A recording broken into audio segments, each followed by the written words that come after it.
They were not built for that.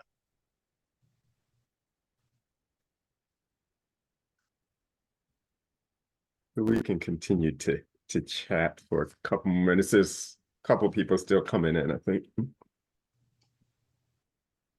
Is it Shayla? Sheila or Shayla. Shayla in Spanish. It's okay either way. Which do you like? I like either. It depends. I have I had a friend's mom who was Cuban and she called me Shayla, so I feel very special about that name, like that. And but I grew up as Sheila.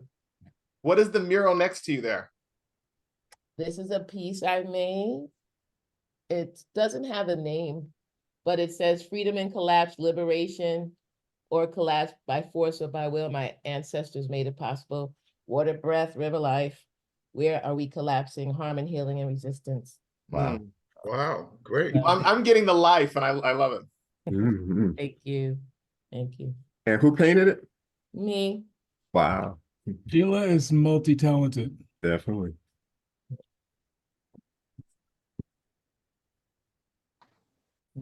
Maybe we'll give folks a minute or two more and then we'll get started. Hi, Charles. Hey, Jerry. Hello, everybody. I'm in a taxi, but I'll be on camera. I'll be where I'm going in about 10 minutes. So once I get there, on camera. Okay. Hi, Kevin. How are you? Good. How are you? Oh, Well, Bruce's side. I thought Bruce had a conflict. Oh, that's great. Has he worked it out? Yeah. Hey, Bruce. Hi. Hey. Did you see the request for the closed captioning, Kevin? Yeah. Cool.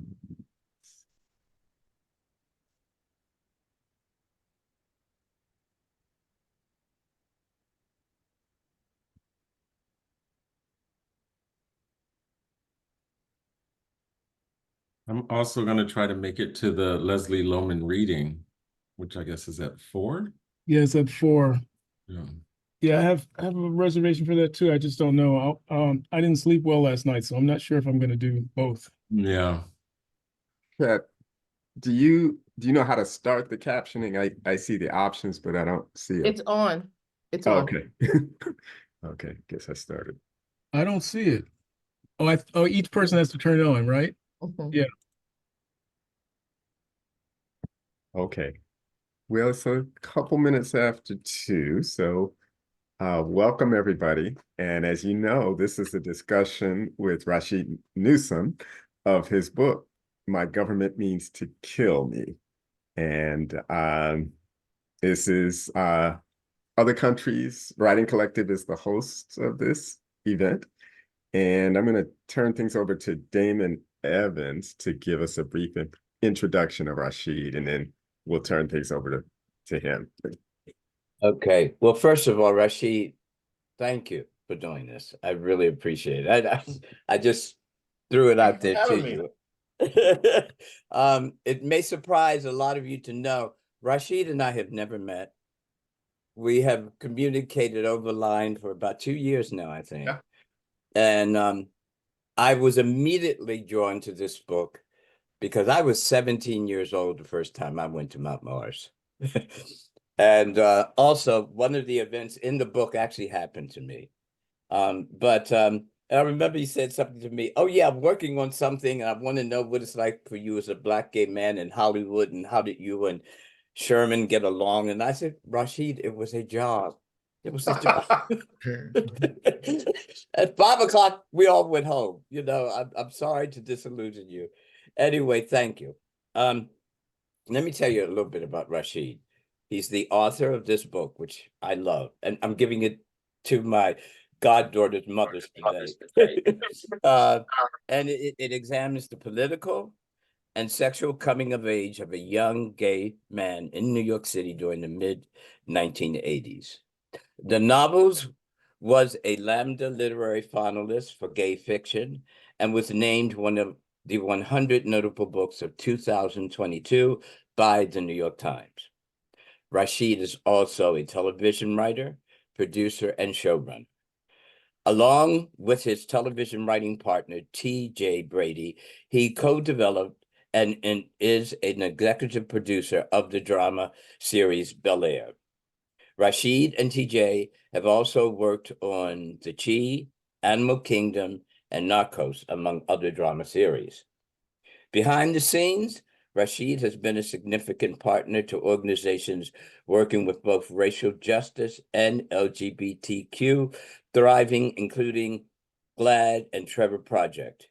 He is a board member of the Bayard Rustin Center for Social Justice and the One Institute, as well as a longtime supporter of the LA Voice. Rasheed lives with his husband and their 2 children in Pasadena. Hello. Thank you. Thank you. I'm really honored to be here. I love getting to, I mean, the best part of writing a book, I think, is book tour, where you get to meet the people who are reading the book and just have an exchange. I want to talk a little bit, and then I'll read a little bit, and then we'll do Q&A. The first thing I always want to tell audiences is you won't hurt my feelings. I promise you can't hurt my feelings. I've worked in television where the audience is so rabid and so vocal and lets you know minute by minute what they like and don't like. My therapist once said to me that she said, "Why do you think you're so good at handling criticism?" And I said, "It's because I get so much of it." And so the volume has sort of made me strong. I wrote this book to be provocative. I don't imagine there's anybody who loved it or loved what was happening on every page. I hope those are points of conversation.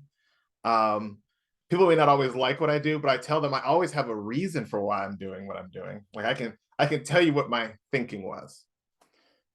Two of the reasons why I wrote this book, and it informs the section I want to read for you today, is I think we're always sort of struggling in communities with what I'll call a generation gap, where older people look at younger people and think, my God, why are you doing that? Don't you know what sacrifices were made in your name? And younger people are looking at older people and saying, why in heaven's name did you ever put up with XYZ? Why did you think that was an acceptable posture or position to hold? I'm sympathetic. I think people are typically trying to navigate the world as they understand it, as they've been informed, as they've been raised. That kind of puts a certain lens on all of us. And it's hard to see beyond that lens unless you really, really work on it.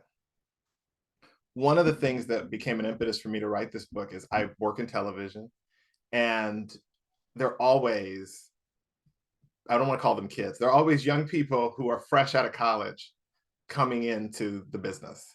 I am 45, which in television, they refer to me as an elder. Okay. It's a young medium, like all of them. And so there were some young queer production assistants around, and I was just asking, we were talking about Larry Kramer, and I could see like a dim flicker of recognition. And I was like, do you know who Larry Kramer is? And they said, yes. And I said, tell me about Larry Kramer. And I said, he's a gay rights activist. I said, it's great. Tell me something else about Larry Kramer. Nothing. His personality, his style, anything? No. I was telling a story once about, I was flying first class because I was flying for a television show. I did not buy myself a first class ticket. But the person next to me across the aisle was Andre Leontali. And, you know, there are two gay black men in first class. We have to speak to each other. We have to say something. And he taps me on the shoulder, and it was the best greeting. He said, who's paying for your ticket? And I said, Hollywood. And he said, make sure they keep paying. It was lovely, divine. I tell this story, and half of the queer people of color did not know who Andre Leontali was.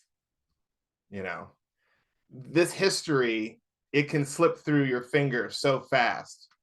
And it's not like any of this is being taught in schools in a concerted and informed way. So I suddenly wanted to write a book that I thought hopefully would appeal to younger people while sliding in some history that could be helpful and give some context to what our history, our shared history really is. And so I did try to I picked a protagonist who's young and a little naive and a little messy and reckless and hopefully fun, hoping that young readers would see themselves. And I let him loose in a world of the 1980s in New York that would be familiar to older readers. And I hope there would be a bridge that would sort of form there. Final thing I'm going to tell you before I read. My grandmother, my maternal grandmother, was a very sweet, like nobody was happier to be Black than Luzelle Walker. Nobody. And she would go see every Black play and movie that came through Indianapolis, every single one. And her review was always the same. I am so glad to see our people up there. And I'd be like, grandmother, this movie is horrible. Grandmother, that play, I mean, like we'd be with her sometimes and I'd see her, she was not enjoying this, but she felt it was her duty to see all of this material and never say a bad word against it. My grandmother has passed away, so I can now speak out against her. I don't believe in this. I think part of freedom is being able to say, yeah, okay, I saw what you try to do there. I understand Black people made it. I understand queer people made it. I'm not a fan of, in my case, Moonlight. Not for me. It just wasn't for me. I won an Academy Award. They don't need my money. Good for them. I mention it because I wanted, in the section I brought to you, which is what I thought I'd get in trouble for writing this section, and I got in a little trouble for writing this section. I wanted to have a younger Black person sort of take down what we'll call a sacred cow and just say, I know we're all supposed to praise at this person's feet. I'm an atheist when it comes to this person. So the section I'm going to read, one of the things I use to sort of show this intergenerational relationship is I took my fictional character, Trey, who's 19, and I put him in the real bathhouse, Mount Morris, with the real Bayard Rustin, just to have fun with it. After I'm done reading, we can talk about what happened when I met Bayard Rustin's last lover, Walter, and his feelings about the book. We can do that later. But to set this up, they're in the bathhouse, and they're going to have a talk that I thought sort of shows some of this conflict. My eyes are going to look above you because at 45, without my glasses, I'm like, I'm not legally blind, but I need it on this bigger screen for me to read it. Okay.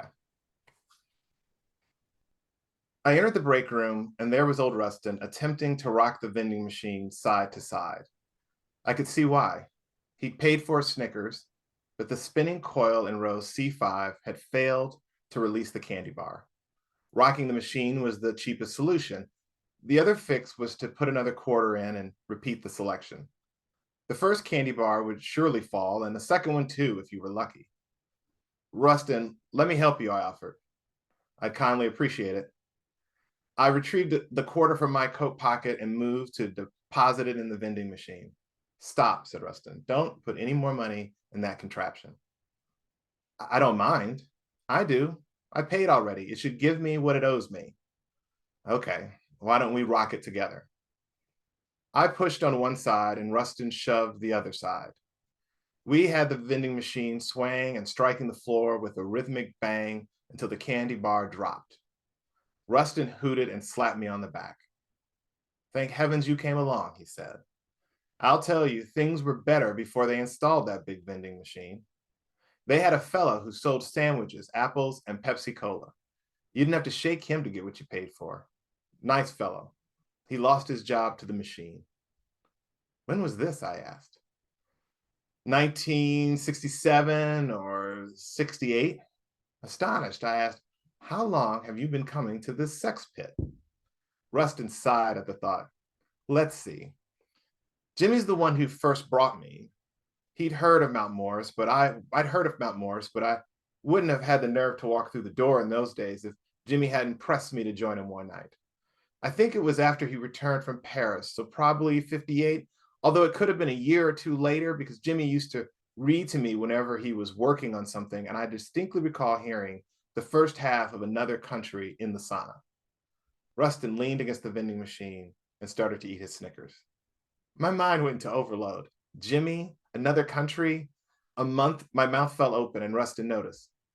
What's the matter, he asked. James Baldwin, I shouted. James Baldwin dragged you into these baths and turned you out. Turned me out, Rustin repeated, unsure what the expression meant. Jimmy and I didn't have sex with each other, if that's what you're implying. Well, Rustin had indeed answered one of the dozens of questions about Baldwin that raced to the tip of my tongue. None of the questions were about the acclaimed author's writing because that wasn't a topic of much interest to me. I was a fan of Baldwin more out of obligation than passion. I liked his essays, but never finished his novels. I respected his activism during the civil rights movement, but it gnawed at me that arguably the most famous gay Black man in America didn't use his status to advance the gay agenda. Not that I thought about Baldwin often or deeply, but when I did, he was forever a dry, cold subject. Now, the revelation that Baldwin had been dicking down tricks in Mount Morris during the Eisenhower administration got my blood going. I couldn't help but strip the author out of his dark suits and picture him clad in a little white towel.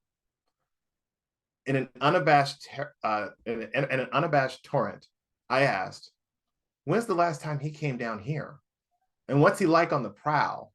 Does he hunt or is he more of a watcher? Does he go to the dark room? Do you think he would cruise me? Rustin laughed, which caused him to choke a little on his candy bar. He coughed and cleared his throat as he took a seat in the break room. I fetched him a cup of water from the lukewarm water cooler. Rustin drained the cup before answering. In his prime, Jimmy would have seduced you in a heartbeat. He had a way about him. Regrettably, he's been ailing of late. Baldwin was a player, I mused. I wouldn't have guessed it. He always looked so serious and buttoned up. And even though he's gay on sight, I pictured him talking about sex more than having it. Like an academic homo, not a fucking one. No, Rustin said. Jimmy's an open, proud, red-blooded gay man. I can testify to that. Proud? He has never waved the rainbow flag, I said. I spoke without considering the decades of friendship between Rustin and Baldwin. It was impolite of me, but also honest. To me, Baldwin was neither a sacred icon nor a lifelong intimate. He was a man. He could be called into question. Rustin sat up straight. Since the day he was born, Jimmy's presented himself as he is, and he's written openly in his novels about the gay life. Rustin's defense was too easy, too pat, and it pissed me off that he'd try to shut me down with the kind of line fit to silence a child. I sniped. But, and correct me if I'm wrong, Baldwin doesn't lead pride parades. He's not out there on gay rights the way he was on civil rights. He hasn't said a word or written a thing about AIDS. Anger flashed in Rustin's eyes, but it didn't register in his voice. Trey, you're being too harsh on Jimmy. Have mercy. You don't understand the choices he and I and other gay Black men were forced to make. Neither movement welcomed us to lead the parades. You had to sort of choose one, knowing that the side you cast your lot with would still question your loyalty. Rustin was correct. I didn't understand. Not then, and not for many years. Neither of us said a word for a minute or two as other men breezed in and out of the break room. All right. Thank you. So now I think we could, go to questions or comments or, Okay. Criticisms too. I'll take it all. Okay. And if you could either raise your hand or your physical hand or your electronic hand, just to so I'll know who would like to speak. I think I saw Steve. Can you hear me? Yes. Oh, great. So, thanks, Rasheed, for reading that section. I have a question that I believe related. The reaction from the estates of Larry Kramer regarding Trey's fictional connection to them? Well, we did a thing. We did send copies of the book to like the estates after the book was finished, because we didn't want to give people the false impression that they had a chance to weigh in. You know, we didn't go, oh, this is in the works, because then people go, well, here are my notes. So we said, this is what we've done. Would you like, we'd be happy to talk about it or work with you. It actually was pretty positive. I don't remember hearing back from Baldwin. I know we heard back from Larry Kramer's. And it was really the person I talked to the most is the official biographer for Larry Kramer's biography, which is going to come out in a year or so. And he said Larry would have hated being in this book, but he also would have resented being left out of this book more. And I'll take it. Walter Nagel, who's Bayard Rustin's was last partner, read the book, and his first comment was, I put in the book that I described Rustin in his 70s as a little stooped and flabby. And he sent me a picture of Rustin at the beach at like 71 when he looked trim and fit. And so in some paperback editions, there's now a correction that says Walter reached out and, this description of Rustin as stooped is not accurate. But he also had an objection. We did an event together, and he came in and he was really not looking at me and a little cold towards me. And I thought, what has happened? Because we had agreed to do this event at the Bayard Rustin Center in Princeton together. And I said, I essentially said something like, I thought you enjoyed the book. And he said, well, that's before I finished it. I thought, oh man, we're in trouble. We're going on stage in like 10 minutes. What's happening here? And I said, well, what's the problem? What happened by the finish? And if you've read the book, towards the book, into the book, Trey goes to Rustin about saving somebody who's done something wrong. And Rustin says, you got to let that person go. And Walter said, in real life, Rustin might have sacrificed himself, and oftentimes did, but he wouldn't have made that decision for another person. He wouldn't have told Trey to do that.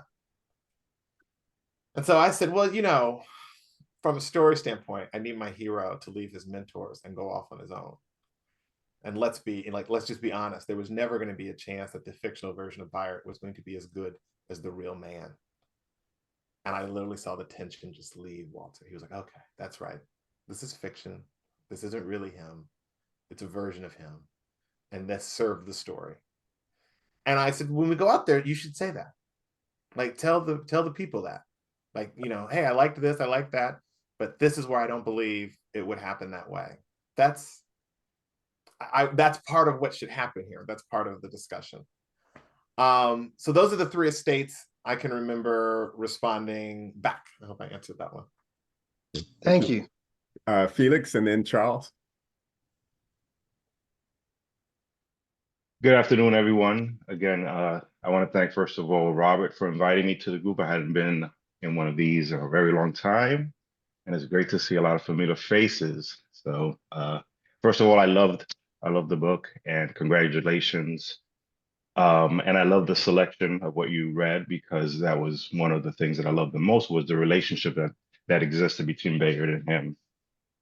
Trey, I could relate to a lot. I moved to New York from Puerto Rico in 1985 at 18, so it's very similar timeline wise. And I went to Mount Morris in the early 90s, so it was probably towards the end of its existence. But one thing that I admire about Trey is that he admitted it when he was with Angie and his roommate or wherever he was around, that he would go. And one thing that I can relate to is I didn't, right? It was very hush hush. So I appreciated that about Trey. I also like the sequence in the story where you bring up the incident with his brother midway and then towards the end again. So I think that was very good in the dramatic kind of point of view. I guess my question to you as a television film writer is, what are your plans now with this book? Do you plan on writing a screenplay, a series? Like, do you have any plans? I would like to. I don't know. I mean, part of why I wrote the book as a book is I looked at the landscape of television, which I've worked in now in one capacity or another for more than half my life. Um, and I did not see an opening for this story in television or film. I'm friends with Stephen Canal, who's one of the co-creators of Pose. And I told him about this project, and I told him I was writing a book. He goes, writing a book? He goes, that's so much work. Why didn't you just write a script? I said, because you created Pose. And even though Pose is about the ball scene and drag and another world, all everybody's going to see is, haven't we already done Black gay people in the 80s? We've already done that. And it won Emmys and it did all the awards. I said, you did it. They're not going to let me do it too. Even though I'm on maybe a slightly different track. I think I think it will live, I think, on screen. I worry about television. Again, I know it well enough to know that when you put something in television, I mean, you feel this as television viewers, you get to season 5 and 6 and they're just torturing these characters. They're just going through nonsense because they're like, we got to keep it churning in a way. And I wouldn't want to torture Trey. I'd like to do a movie, but American Fiction came out. I know people have mixed feelings about it. Only thing I'm going to point out is American Fiction came out as a book like 20 years ago. So that's that can be the runway here for how long it takes for something over here to make it over there. But I'm also very happy with it as a book. Television movies, they're collaborative arts. You have to take notes you don't always love. And boy, when you read it, when you write a book, it really is like whatever you want. So yeah. So maybe someday, but I'm in no rush. Oh, one other thing I'll tell you why, no rush. It's really heartbreaking out here. I know a lot of people who've written things and you sell it to the studio and they don't make it and you never get it back. Like it's just lost to you forever.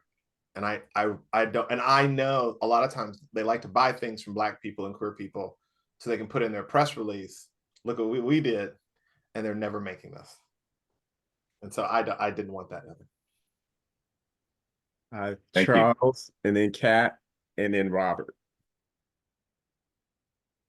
Well, that was hard. I have I'm gonna go back to the other thing, but hearing that, and I apologize for the noise. I'm at bad, and there's a show in a few minutes later. But yeah, it was hard to hear that assessment right now to Felix's question about, your conversation with Stephen and there being space, because I think that's what, and in many circles, whether it's film and TV and publishing, et cetera, that we get kind of limited, because I think we've got that one and they check the box. Mm-hmm. But I want to go back to your reference to Baldwin as a sacred cow, and Yes. And this room that we're in right now with all of these folks. Yes. And it's something that, and I love that section. I love the book. Well, thank you again for the book, because I think those of us who have lived to tell have to keep telling, right? And have to keep imagining and have to keep showing our Black queer histories and doing generational knowledge, passing along, and all those kinds of things. So I think the book does a lot with that, in terms of, and I love that it does it in a way that we can kind of dive in and connect to the characters. So and connect to the experiences and the historical figures. So so I want to go to the sacred cow thing, because I think it is something like we're here in other countries, and I guess Baldwin is considered that, and I think a lot of times, many of us also grapple with that idea, right? That he was very much in the forefront of civil rights, but not in terms of LGBTQ rights. And I'm a professor as well. And I used to teach, I stopped teaching Giovanni's room after a while, because I just didn't want to do that anymore, besides its depressingness and all that other aspects of it. But I think it's interesting for us to talk about, I'm just curious what you and other people in the room feel about this idea of, I'm going to say queering Baldwin. And not that he wasn't, but I think queering Baldwin in his work, like you know, going to Just Above My Head and reading excerpts of that with my students rather than, you know, Giovanni's room. And also in my own work, I grapple with him as well. I have a play I'm working on where there's a monologue, which I think I might share soon, but a monologue where I take his speeches and his civil rights speeches and clarify them. But then I was feeling similar to you. So what is your concern or maybe the criticism you got about the sacred cowness? And I'm wondering how do other folks feel about this sense of Baldwin's blackness and queerness sometimes being separated? Well, I'll tell you, I mean, I am annoying in the sense that I am terribly sympathetic to just about everyone alive. I think it's really hard to be an earthling. And my point about Baldwin is really not so much, I don't personally, I don't know that I hold it against him. What I want to point out is our world is so bifurcated, like intersectionality that we have now embraced in all of human history. It started like 5 minutes ago. And anyone before that had to make these really painful choices. Even people as smart, fearless, and as strong as Baldwin had to go, well, am I more Black or am I more gay? I mean, women, am I more woman or am I more Black? Am I more queer? Am I more, like, had to tear themselves apart and pick a lane. And that is unfortunate, but that it speaks to the power, it speaks to the structures that were imposed upon them. That's how strong that was, that James Baldwin didn't necessarily feel comfortable being all that he was all the time. And so it breaks my heart more than it makes me like upset with him. I think everybody could stand sort of being stripped of all that sacred cow nonsense, all that honor. Like, just like, let these people be sweaty, let them breathe. You know, one of the things I like about bathhouse culture is everybody's in a towel. You could be a federal judge, I could be a sex worker. We're both in towels. It just sort of levels everybody. And I think you see people a little more clearly when they have been leveled. So that's my take. Charles, the second part of your question, it sounded like you were posing it to the group. Can you restate that? Well, also to the group, you know, this idea of Baldwin and how we grapple with both his blackness and his queerness, and also sometimes how that's separated. And the sacred cow idea, and I think you addressed the sacred cow thing, I think, really well, Richie. Anybody want to weigh in? Sure. Let me. Oh, is somebody else talking? Go ahead. That I actually had a conversation with someone recently about James Baldwin, and a lot of times people expect me to be an expert on James Baldwin. I'm like, really, I'm not. Although I've read a lot of James Baldwin in my earlier days, but I don't read James Baldwin the same way I don't read as much Virginia Woolf, because their voices are so strong and powerful that it really overtakes my own creative writing and my voice. And I don't want to have long sentences with lots of like semicolons in them and have that kind of cadence of the language. And so that's really the reason why I admire James Baldwin a lot, but I can't focus on reading him over and over again and knowing so much about it, because for my own writing's sake, I don't want to mimic his writing. And his voice is so strong. As soon as you read the first sentence, you can hear his voice. I can hear his voice in my head. So that's the reason why I kind of avoid him. Robert, you're going to respond?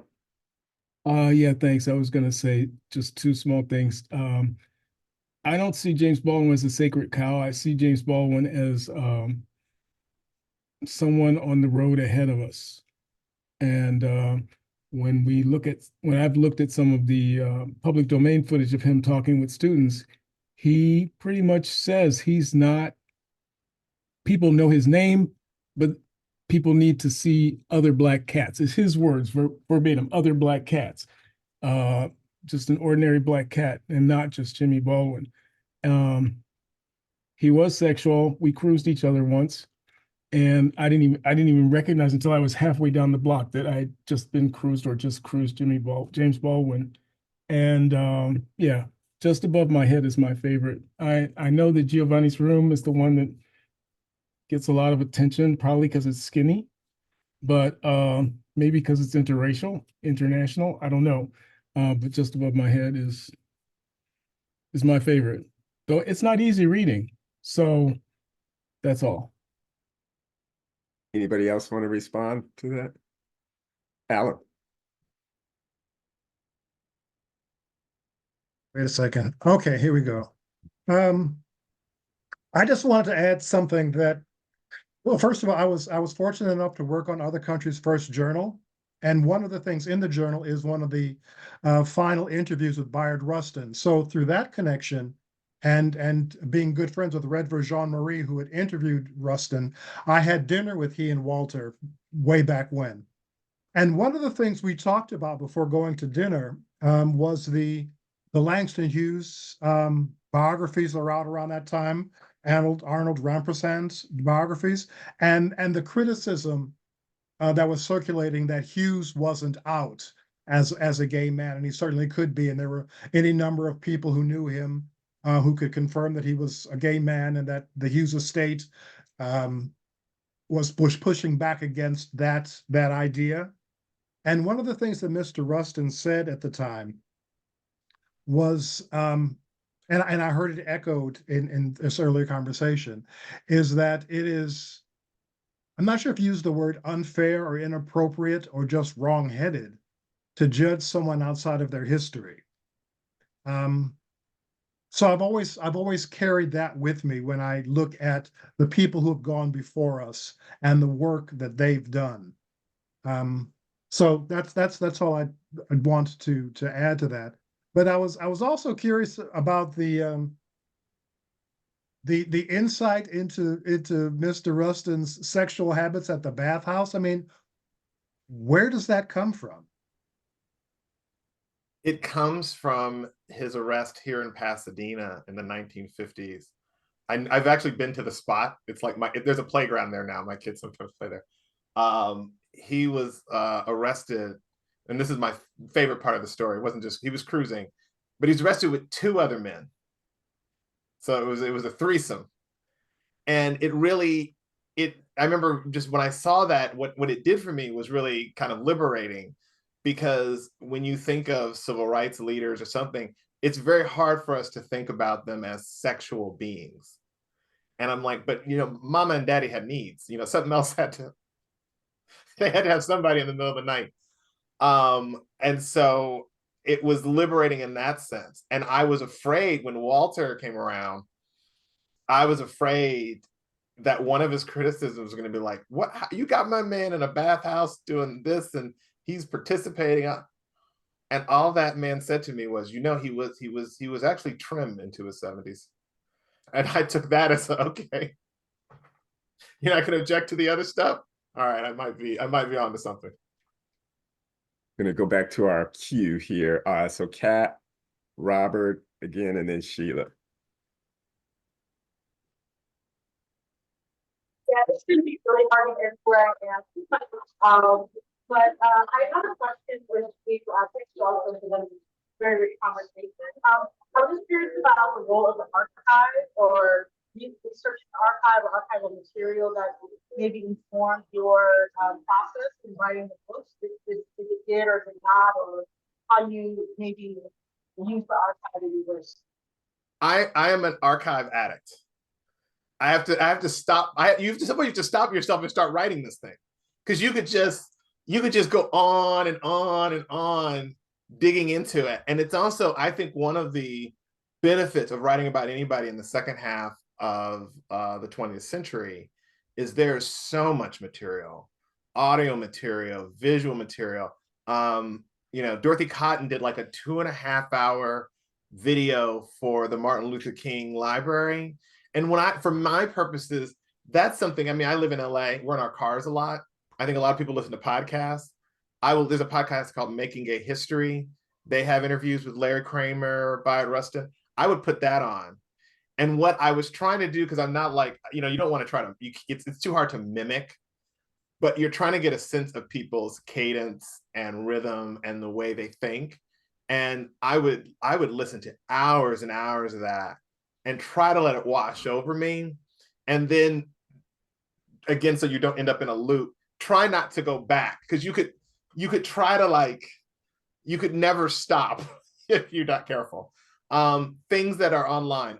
ACT UP has minutes from like every meeting they've ever had in New York. And God bless queer people, because those minutes aren't like dry minutes. They're like, Sheila went off on so-and-so. I mean, like it's a synopsis. It's both political and there's a little mix of like housewives drama in all of those notes. So again, you're just like, oh, it tells you this should be raucous. This should be fun. I mean, I tried to create one of those meetings in Larry Kramer's living room where it's like, you can barely get out of the starting block about what the tonight's agenda is, because these are very strong, intelligent people who won't let you get away with one misstep. So all of that is great. I'm working on a book now that's set in Hollywood in the 1950s and 60s. That's why I was asking Damon about stuff. And like, to my both horror and delight, do you know that every edition of Jet magazine has been digitized and put online? That I could go through week by week and just and I found things to put, the real things to put in the book and set pieces and all that. So I love the archives. One of the groups I'm on is I'm on the board member of the One Institute, which used to be called the One Archives. They're a large archive sort of, and I go down there and I love it. I will say though, for all that you think we have, there are gaps. So Larry Kramer's speech, where he basically says, like, do you want to start ACT UP? And he has this, it's a famous speech, setting, date. I knew I was driving towards it. And I knew how it began. The beginning is he told them to stand up, and he told half of them to sit down, and then another half to sit down. And this idea that in 5 years we'll all be dead. That opening I had heard and seen in documentaries and all of that. And so then I get there and I'm like, all right, well, let me go find the rest of this speech. And it does not exist. No one recorded it. No one wrote it down. It was sort of an impromptu, like they didn't know what he was going to say that day. No one necessarily knew. That idea had been floating around for a while. No one knew that would be the moment when it would really take hold and start. It's amazing, because we are not in the mainstream. Again, big pieces of our history can be lost, because we talk out the top of our head. We talk from the heart. You didn't write down the transcript, and no one was there with a camera before everybody had their phones. And so I found it very daunting to be like, oh, well, I guess I have to make the rest of this speech up. I guess I better, do this. But I was surprised that one was not in the archives. Robert. Thank you. Yes. Thank you so much for the book, Rasheed. I really enjoyed reading it. And Thank you. You're welcome. You mentioned that if you get so many notes in television, I wanted to know, what was your counterpart for this process of writing the novel? How did you process it? You wrote a draft, and then what did you do? Did you write a perfect first draft? I ask, doubting. I mean, who does? I mean, no. No, I mean, I wrote my first draft, and I sent it to my lit agent. I mean, the book was much longer, and my lit agent immediately kind of identified a few things where it was like, hey, this is the story of the political awakening of somebody. Do you need this? Do you need that? Do you need this? There was a part where I think Trey was going to work at Limelight, because I just thought that would be fun, and he refused to let in Andy Warhol because he didn't recognize him, and because I thought that was funny. That has nothing to do with the rest of the story. And my lit agent goes, well, let's take that out. And then we sold the book to Flatiron, and my editor, Naja Nieto, who'd grown up over Christopher Street and was really like loving this material, she would have notes that were so good I was embarrassed I didn't think of them myself. So, for example, and it's one of my favorite sections now, when I wrote the book, I didn't know I'd be coming back to Mount Morris so much. So in the first pass through, he's just there. And I never described the building or whatever. And she had this thing. She goes, there has to be a moment where Dorothy sees the Emerald City. You got to sort of take in like this is, and I love that. And I went back and I wrote that in, and I talked about this invisible web of history between all the men who've been there, and like now you're joining that. And I like that part, but I hadn't thought of that part. The Baldwin part I read to you tonight was shorter because I was like, as I said to Najee, I do not want to write a whole book and go everywhere and have everybody ask me what's my problem with James Baldwin. Okay, like I don't want to be swallowed by that whale. And she said, you won't be if you explain, she goes, actually, by writing it short, you're inviting more speculation, flesh it out, and people will get Trey's point of view. They may not agree with it, but they won't be like just upset with it. And that was right. That was good. So, and that we met at the time I wrote that book. She's in New York, I'm in LA. I was the showrunner of Bel-Air, which was in full production. I have 2 small children who wake up at 7 a.m, and my husband and I take turns like getting up every morning to feed them breakfast, take them to school, do all this stuff. All that is to say that Najee and I figured out that the best time we should meet was 5:30 my time, 8:30 her time in the morning. And I'd get up here, I'd sneak up the stairs into this office, get on the camera with her, and we talk once a week, and we just worked through it. And it took 6 months. And she was good because since it was weekly, she'd just give me little things to work on so I could pull it together by next week. Because it was like, you're busy, you got other things going. Could you just look at this character? Could you just look at Trey's mother here and see and that's how we sort of we stitched it together. But oh yeah, it takes help. But what is nice about books is, and she would say this, every decision is mine. And so if I go, well, I heard you, but I don't want to do that, she didn't bring it up again. That was it. We were done. We even had a thing where I got the house style. Every publisher puts your book through what they call their official style of the house. And I had capitalized the first letters of civil rights movement. And I get the thing back, oh, well, the official style is to lowercase it. And I said, but you capitalized the wars. Why wouldn't you capitalize the movements? And I said, Najee, what do we do? And she goes, we'll just tell them we're not going to submit to house style. And I thought, I love that. We're not going to submit to house style. So yeah, no, you get the final word. Sheila.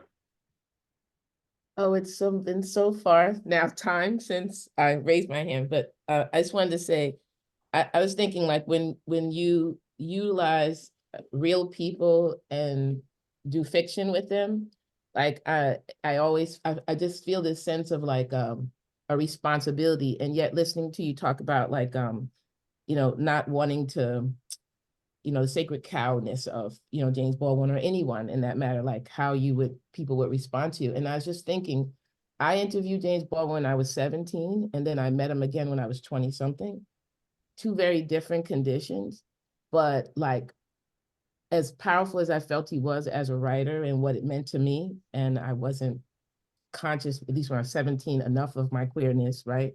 Mm. That it was that he was Black. And it was when I became more of who I know myself to be fully, then I felt challenged with, seeing like that Dick Cavett show where he talks about what it'd be like to be a Black man, and he's talking Black man, he's never talking queer, my husband, my wife, and that kind of thing. But I just was thinking, like, what if I wrote the truth of what I felt which I actually did when I was 17, but later, when I met him those 2 times. And it comes back to this thing about Sacred Cow, which is that in life, it was complicated to experience him, but also what it would mean to talk about certain parts of my experience of him, where I saw the torturedness and all of that, and so it just feels like a very hard thing. So, just even hearing you read your words, my stomach was turning, like as a very truthful like feeling in my system of like, oh, this is wrong, but yet feeling challenged by and appreciative of that experience so that I can go back in and think about how I might want to do something, that you could impact me like that in the writing, in fiction. And yet I have this whole real truth of what reading him and experiencing him in person and experiencing him around white people, behind the scenes, in front of Black people, out front, and then with Black gay men when I was in my 20s, whole different thing. But I appreciate your writing, and I appreciate the challenge to what is happening in my system listening to you. Yeah. No, I thank you for all that. I mean, I mean, it isn't easy for me either. Like I don't want to, you know, I don't want to start any trouble. Like, then I start trouble. But I really, I hope it never feels that I'm being I hold anyone in contempt. I might question choices, but ultimately it's really hard. It's really hard. I mean, you know, I grew up being educated by Jesuits, and one of the things that stuck was the Jesuits said, you know, it's really hard to hit virtue dead on. You have to decide which way you want to fail. You know, courage is a virtue, but too much and you're reckless. Too little, you're a coward. Which way do you want to fail? You want to be generous, but you give away too much, you're foolish. You don't give away any, you're stingy. Which way do you want to fail?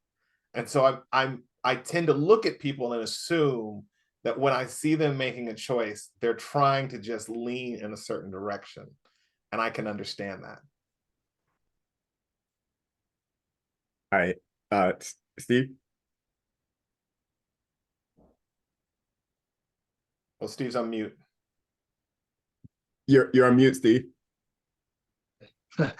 Rasheed, when you consider your journey from idea to getting published, what has been the 3 major milestones? Well, one was just doing it. Like, I wrote a book before that was, I thought, very family friendly. Like, my grandmother could have read it and had, you know, shown it to her friends and nobody would have batted an eye. And I had a lit agent and we went out to 40 different like editors and everybody said no. And I've been already working in television for 10 years. I was really stung by that. And then I thought, Trey is a character from that book. It was about his family in Indianapolis. And so I said, well, why don't I just take this character I know so well and I'd sent him to New York at 17 in that book. Why don't I just follow him to New York? You already know his backstory. I knew the thing about his brother. I liked him. I could get into his voice. So then I write this book and I hand it to my lit agent and she dropped me as a client because she read it and she said, I don't see the viability of this. And I just went out with you on a book that didn't sell. And I'm sorry. I need hits and this is not a hit. And at that point I was like, you know, I mean, you write a book. I thought, man, I could have been working out. I could have learned a second language. I could have gone to cooking school. Like, there's just a lot of time that you give to this. And I was in my feelings. I thought, you know, I already work for television. Millions of people see my writing more than they're ever going to buy my book. So what am I doing here? And I was ready to sort of just go home with my ball. And then my husband was like, well, you know, she said, that was a straight person. Why don't we try to find you a queer lit agent this time? And so we found Jim McCarthy at Distal.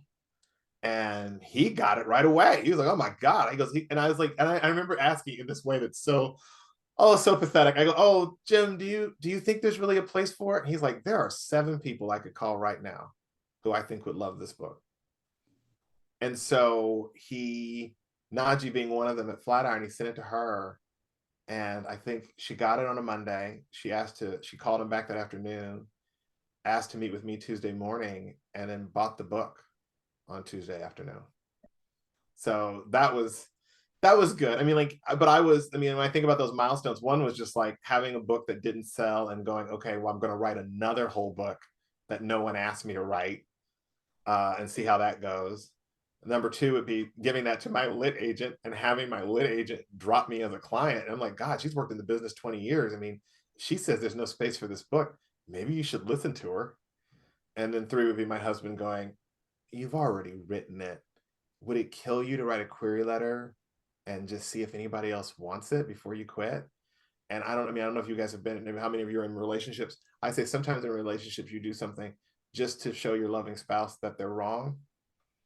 Like I'm gonna do this, and then you'll see it doesn't work, and then we never have to talk about it again. And that's what I thought was happening. I thought, well, this won't work, and then I can just let this die, and he, won't hurt his feelings. And then, look what happened. Thank you. Wait, Damon, I think you're on mute. I wanted to say something before the hour ends. I hope you don't mind. I took a litany of notes. I so identified with Trey and Bayard. The first writing I submitted to this group was about Bayard being my hero and attending the March on Washington and being schooled about him and knowing about the Pasadena incident by a group of high school and Morgan State College students who taught me. I think the only other gay person I knew at that time was Johnny Mathis. But I also had gone to the Mount Morris right after high school. I'd graduated. My grandmother sent me overseas as a graduation gift. I came back. I was visiting my mother. I'm waiting in line, a cute guy. He said, come with me. I went with him. We went to an abandoned building and he pulled out a knife and told me to take off all my clothes. And so I know what that was like. I ran out into the street, stark naked, and a group of people came around me. Someone found a sheet. He took my little $20 watch. And I found the love of our community, because I remember saying, please call the police. They said, no, honey, they'll just laugh at you. And someone gave me $10 because he took my wallet. Talking about heroes like Baldwin, I'm reminded of Richard Pryor, who said, please don't put me on a pedestal because I could fuck up tomorrow. You know. There was Marcella DeBaz for Trey. There was Skippy there for me. I love your use of footnotes. I love that. And I've seen that more and more. I think that, gentlemen, there is an interview that James Baldwin did about being Black and gay in the Village Voice. You can Google it. It is quite interesting. I urge you all to see it. That's about it. Thank you. Any, maybe one or two last questions?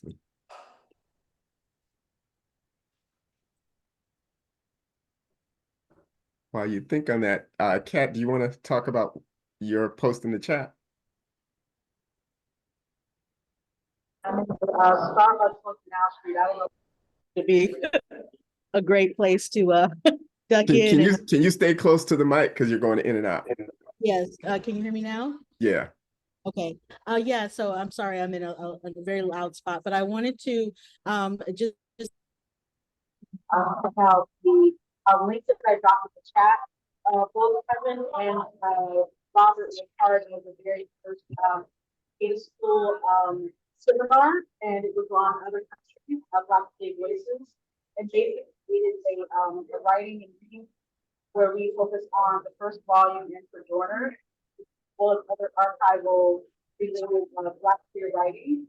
It's a 5-section course, and it's very cool to come together, read out loud, process the material, and it's been really beautiful because the first iteration of both Robert and Kevin brought incredible insight, having been sort of at the ground floor, and so it's a really lovely experience. All are welcome, and so the link is actually in the chat, and so please feel free the registration is open, and current and past members of the collective can register at no cost. So, you know, please feel free to join. It starts the first weekend in June and goes for 5 sessions. And then Rasheed has put his Instagram handle in the chat too, so please be sure you get that. Rasheed, do you want to say anything in closing? I just think it's great that we get to have these conversations about these times and these people.